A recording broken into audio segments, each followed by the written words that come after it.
বাংলাদেশে কোটা সংস্কার আন্দোলন এবং ছাত্র জনতার অভ্যুত্থান ও অভ্যুত্থান পরবর্তী সময়ে মানবাধিকার লঙ্ঘনের ঘটনা তদন্তে আনুষ্ঠানিকভাবে জাতিসংঘের সহায়তা চেয়েছে বাংলাদেশ।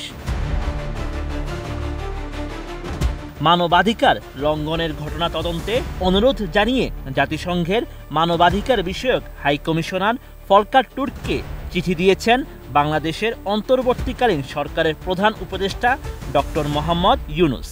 ৩০ আগস্ট সুইজারল্যান্ডের জেনেভা থেকে এক সংবাদ সম্মেলনে এই তথ্য জানান জাতিসংঘের মানবাধিকার বিষয়ক হাই কমিশনারের মুখপাত্র রাভিনা সামদাসানি।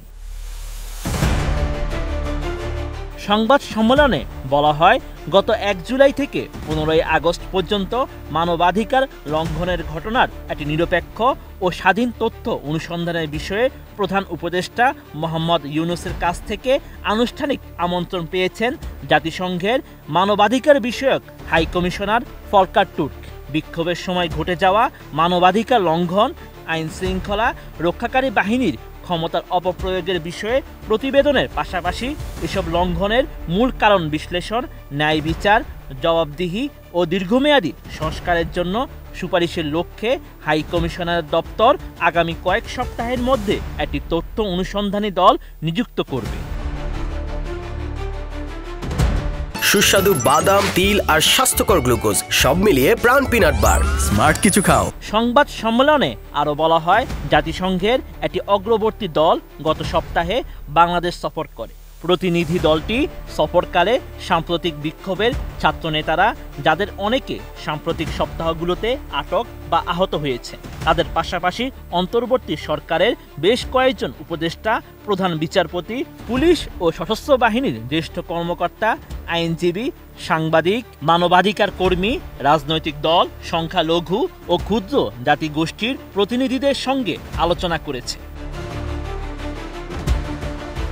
এছাড়া গুম বিরোধী আন্তর্জাতিক সনদে বাংলাদেশের পক্ষভুক্ত হওয়ার ঘোষণাকে স্বাগত জানিয়েছেন হাই কমিশনার ফলকার টুর্ক।